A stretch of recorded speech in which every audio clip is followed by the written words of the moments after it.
নভেম্বরে আমরা chat GPT movement দেখেছি। পৃথিবীবাসী অবাক হয়ে দেখেছে হিউম্যান ক্যাপাবিলিটির মতো একটা সফটওয়্যার কিভাবে ক্যাপাবল হইতে পারে। যে মানুষ যেভাবে চিন্তা করে, মানুষের যে ইন্টেলিজেন্স, সেই বুদ্ধিমত্তাটা কৃত্রিমভাবে এআই বা কৃত্রিম বুদ্ধিমত্তার মাধ্যমে রিপ্লেস হইতে পারে, সেইটা অবাকভাবে তাকিয়ে দেখেছে চ্যাট জিপিটির মাধ্যমে, যেটাকে আমরা বলি চ্যাট জিপিটি মুভমেন্ট। এরপরে 2023 গিয়েছে, 24 গিয়েছে, 25-এ এসে আমরা আর একটা আহা মোমেন্ট।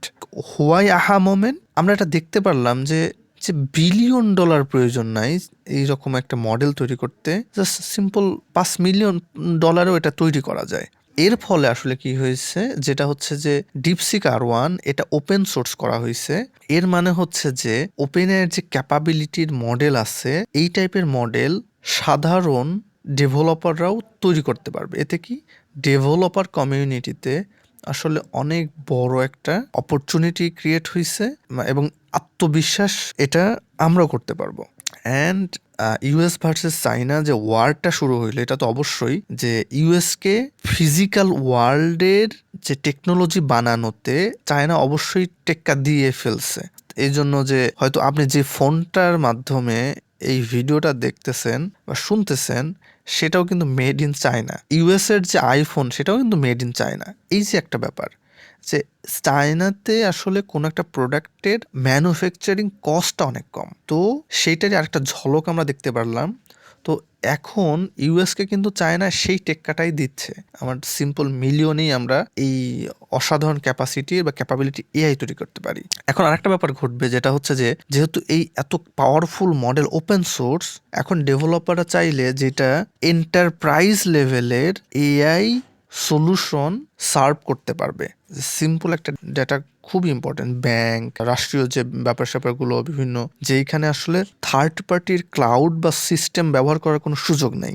এইখানে কি হবে যে আগে এই ধরনের কোনো এলএলএম ব্যবহার করতে চাইলে ওপেনের এপিআই ব্যবহার করে তাদের আসলে সফটওয়্যার বা এআই ব্যবহার করতে হইতো, যার ফলে কি আপনার প্রত্যেকটা ডেটা তাদের সার্ভারে চলে যাইতো। এখন যেটা হচ্ছে যে ডিপসিক তো ইটস ওপেন সোর্স, সো এটা আপনি আপনার প্রতিষ্ঠানে একটা ক্লাউড বসাইতে পারেন, সেইখানে এই ক্যাপাসিটি বা ক্যাপাবিলিটি মডেলকে আপনি বসাইতে পারেন এবং আপনি চাইলে এটাকে যেই কোনো কাজে ব্যবহার করতে পারেন। এটা হচ্ছে এন্টারপ্রাইজ লেভেলের দারুণ একটা সম্ভাবনা সৃষ্টি হলো।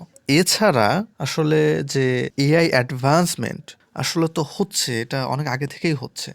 তো এই সেকেন্ড যে এআই ওয়েবটা শুরু হলো বা আহা মোমেন্ট যেটা, এটা আসলে পৃথিবীবাসীকে এই যে একটা আরেকটা আসলে সেকেন্ড আসলে ফেজের একটা পুশ করলো, বা হচ্ছে এখন এআই এর আসলে ব্যবহারটা এটা আরো হয়তো বাড়বে। আসলে ক্রমাগত এআই আসতে থাকছে, থাকবে।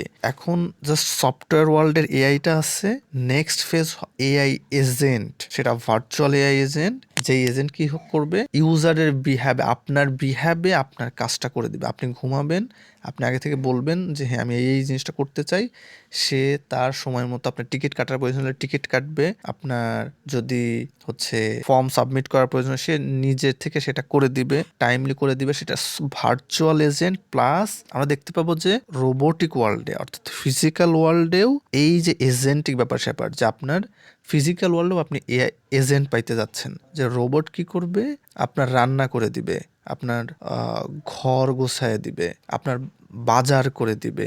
এইগুলো আসলে কল্পনা আমাদের ছিল, এইগুলো কল্পনা থাকতেছে না, এগুলো আসলে বাস্তবে বাস্তবায়িত হতে যাচ্ছে। সো আসলে এই যে ব্যাপার স্যাপার এআই আসলে সেকেন্ড ওয়েবটা আমরা দেখতে যাচ্ছি। নেক্সট প্রেডিকশনটা হচ্ছে যে হয়তো এইরকম আরেকটা আমরা আহা মোমেন্ট বা চ্যাট জিপিটি বা ওয়াও মোমেন্ট আমরা পাবো, হচ্ছে হয়তো রোবট আসলে ফিজিক্যাল ওয়ার্ল্ডে এআই ক্যাপাসিটি নিয়ে কাজ করতে থাকবে। এটা হইতে যাচ্ছে। তো আসলে ঝাঁপিয়ে পড়া উচিত এবং হচ্ছে এটাকে অবশ্যই কাজে লাগানো উচিত। আদারওয়াইজ আসলে আপনি হবে কি, আপনি মানে এটা এমন একটা টেকনোলজি যেটাতে যদি আপনি যদি এটাকে গ্র্যাব না করেন, নিঃসন্দেহে আপনি ছিটকে পড়বেন। পিছনে পড়বেন না, আপনি ছিটকে পড়বেন। আপনি যেই প্রফেশনেই হোক, আপনি ছিটকে পড়বেন। So let's capitalise AI. Thank you.